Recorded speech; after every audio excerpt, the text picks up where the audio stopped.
And you did recently something ridiculous. Yeah. So I ran 250k in one go from Edinburgh to Ben Nevis on Friday, the 29th of March, which is quite recent. I'm still kind of I'm recovered from it now. But that's so recent. You know, like it would like that's like what, about a month or two ago. Like it would take a while to even mentally deal with that. And so is that the longest distance you've ever ran? Yeah. By some, I'd never ran more than 100. I've done 100 miles before. Yeah. So everything beyond 161k was unknown territory. Okay. And at 151k, I was in a fucking hole. Yeah. There's a lot to unpack there. I'm like thinking in my head, my little 5K, divide 250 by 5. 50. It's 50 times harder. I'm trying to unwrap it in my head. Like when you're about to go off on that, like what are you thinking? Like how do you mentally prepare for that? So what I will say is, I really want to stay on this 251 because it's easy for me to understand. You know, it's just running like this to that. Whereas like with the strongman, the tacky and all, I think the running is because it's so simple. It's just like how far can you fucking run? Yeah. Really, really interesting. So how do you mentally prepare to run 250 kilometers in one go? So simple answer is segment everything as much as you can. So try and chunk it into 55Ks, 251Ks, whatever you want to put it as. And in preparation, a lot of it was just getting comfortable in what I'd call your go all day pace. So all of my training became like 4 hours, 5 hours, 6 hours of just sort of moving at a pace that was sustainable over a long period of time. And I got comfortable with that. But what I was struggling with in the prep was because things were so busy. There was so much going on that details are irrelevant really, just business challenges, restructuring staff, focusing here, sort of bringing that up there and all this sort of stuff going on that I was heavily involved in. It meant that my prep wasn't ideal in terms of how I wanted my headspace to be. So I was kind of wrestling with that where I was irritable on my long runs, like 3, 4, 5 hours. After 30 minutes, 40 minutes, I'd be like, I want to get back to my desk and work. Yeah. And that doesn't happen to me often. So I think it meant that I couldn't get into the perfect headspace for the 250 that I felt I could have done. But what I was still trying to do was obviously create that headspace where I could just settle into this go all day pace. So I did as best I could within the circumstances. But I do think that my training runs weren't quite as effective as they could have been at really drilling that, get comfortable just going like this for a while. The pain's going to increase, but if you can just keep yourself calm up here, you can keep moving forward. So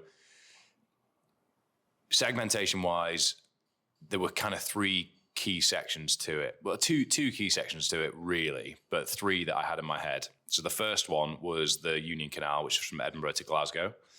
The next one was the West Highland Way, which was the sort of walking trail from Glasgow to Fort William, basically. So it's a very popular walking trail.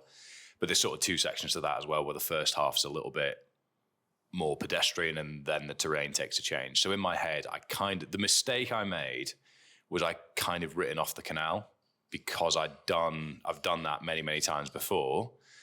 And I was familiar with it. Yeah. And it was flat. It was concrete. Nice. So that's like, I'd say concrete is like luxury when you're doing that. You say that, but the impact that came with it, I think the mistake I made was because I'd written it off when the pain started setting in at about 50, 60 Ks. I knew it would.